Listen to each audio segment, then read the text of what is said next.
Chapter 8, The Wilting Flower.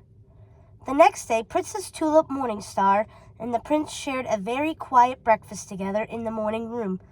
She didn't ask the prince where he had been the night before, or why he had missed dinner.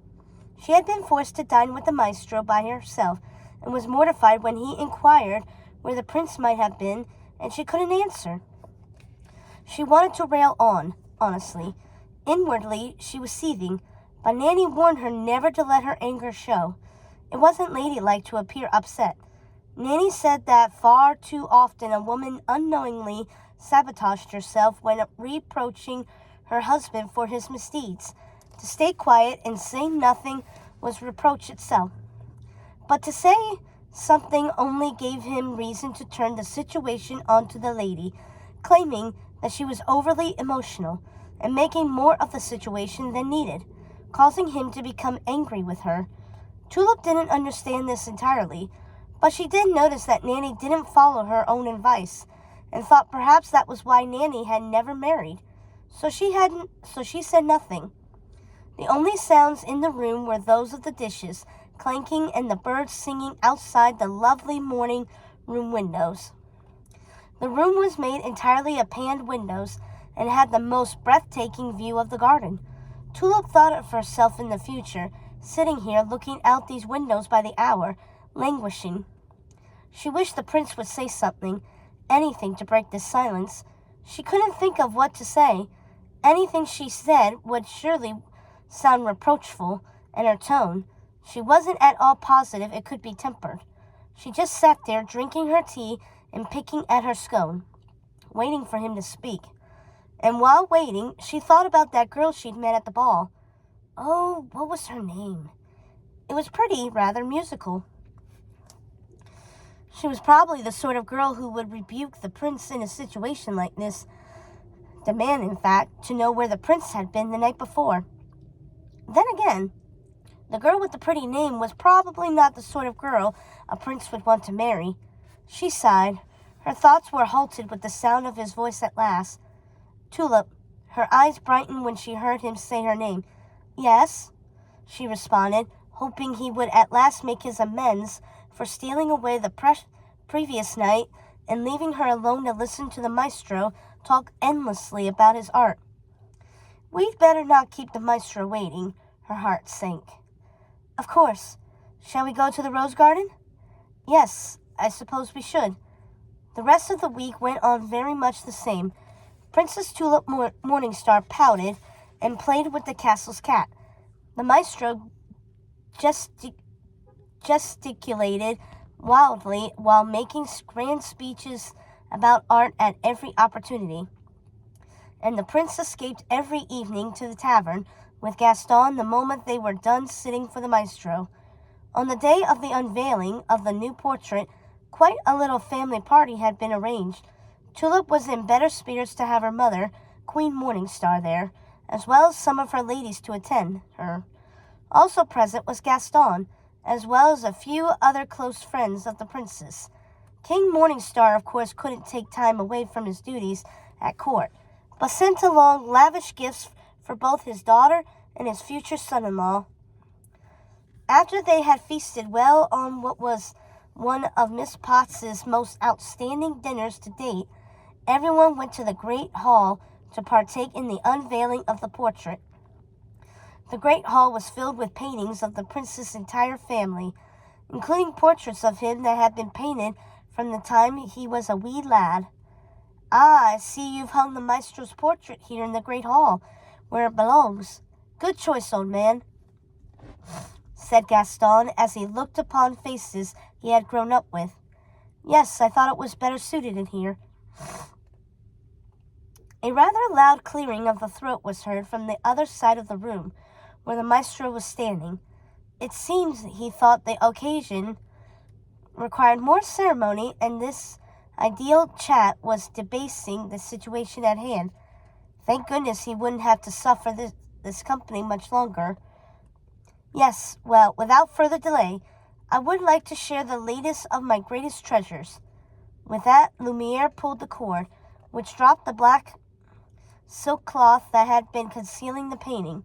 The room erupted with a loud clatter of sighs and applause. Everyone seemed to be highly impressed with the painting, and the maestro soaked in the praise that was being heaped upon him like an actor on the stage would, bowing at the waist and placing his hand upon his heart to indicate that he was very touched indeed. No doubt he actually was. The prince couldn't help noticing how harshly he had been painted in the portrait. His eyes looked cruel, piercing, almost those of a wolf seeking his prey, and his mouth looked thinner, more sinister than it had looked before. Gaston knocked the prince with his elbow. "Say something, man. They're expecting a speech," he whispered in the prince's ear. "I couldn't have asked for a more beautiful portrait of my lovely bride-to-be," the prince finally uttered. Princess Tulip blushed deeply and said, "Thank you, my love, and I too couldn't have asked for a more handsome and dignified visage of my prospective husband." Dignified? Wasn't that a word one used for older men?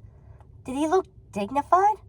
His visage, as she called it, looked harsh and worn, not one of a man who had not yet reached his 20th birthday, but one of a man well into his 40s. This wouldn't do. Dignified. The party was led out of the great hall and into the music room, where a group of musicians waited to entertain the party. By all accounts, the evening went on pleasantly enough, but the prince couldn't take his mind off the painting. He looked so worn, so ugly. Had Tulip agreed to marry him simply because she would eventually be queen in these lands? Did she love him at all? He couldn't see how. He slipped away from the party to confirm the maestro's rendition of him in his bedroom mirror. He just stood there staring, trying to find himself in the man staring back at him. Why hadn't anyone said anything? How could he have changed so much in so little time?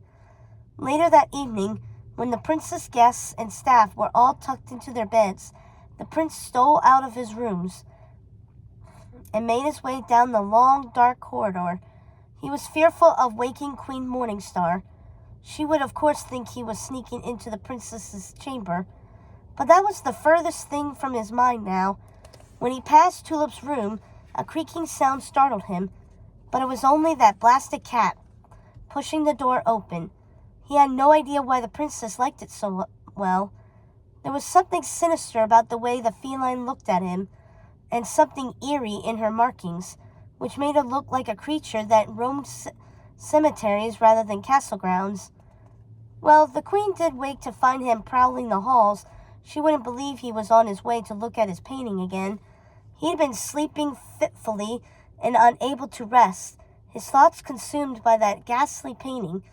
Once he got into the great hall and managed to light the candles, he stood there, staring at the painting again. He had indeed changed. That had been clear when he looked at himself in the mirror earlier that evening. But surely the maestro had dramatized the changes. Just look at the difference between this painting and the last, which had been done less than a year earlier. There was no way a man could change so dramatically. He would never forgive the maestro for creating the unfavorable rendering. He decided the man must pay for such an uncharitable act. The beautiful orange and black cat seemed to be in accord with the prince, because she narrowed her eyes in much the same way he did when he plotted in his revenge. At the prince's encouragement, Cogsworth had all visiting guests packed and stuffed into the carriages very early the next morning. Mrs. Potts was disappointed not to have the opportunity to serve the guests breakfast before the start of their travels, so she packed a large trunk with lovely things for them to eat on their journey. The sun was barely visible, and the tops of the trees were obscured in mist. There was a terrible chill in the air, so it didn't seem unreasonable that the prince was eager to get back within doors, where he could warm himself. He made his goodbyes to his guests, thanking them all and bidding them farewell, with promises of love and letter writing to Tulip. He sighed in great relief when the carriages drove away. Gaston, who had been standing silently at his side, finally spoke. So why was it you woke me at this ungodly hour, my friend? I need a little favor. Some time back you mentioned a particularly unscrupulous fellow who can be called upon for certain deeds. Gaston raised his eyebrows. Surely there are ways to get out of marrying the princess other than having her killed. The prince laughed. No, man. I mean the maestro. I would like you to make the arrangements for me. The incident cannot be traced back to me. You understand? Gaston looked at his friend and said, Absolutely. Thank you, good friend. And once that is sorted, what do you say to a day of hunting? Sounds perfect. I would like nothing more.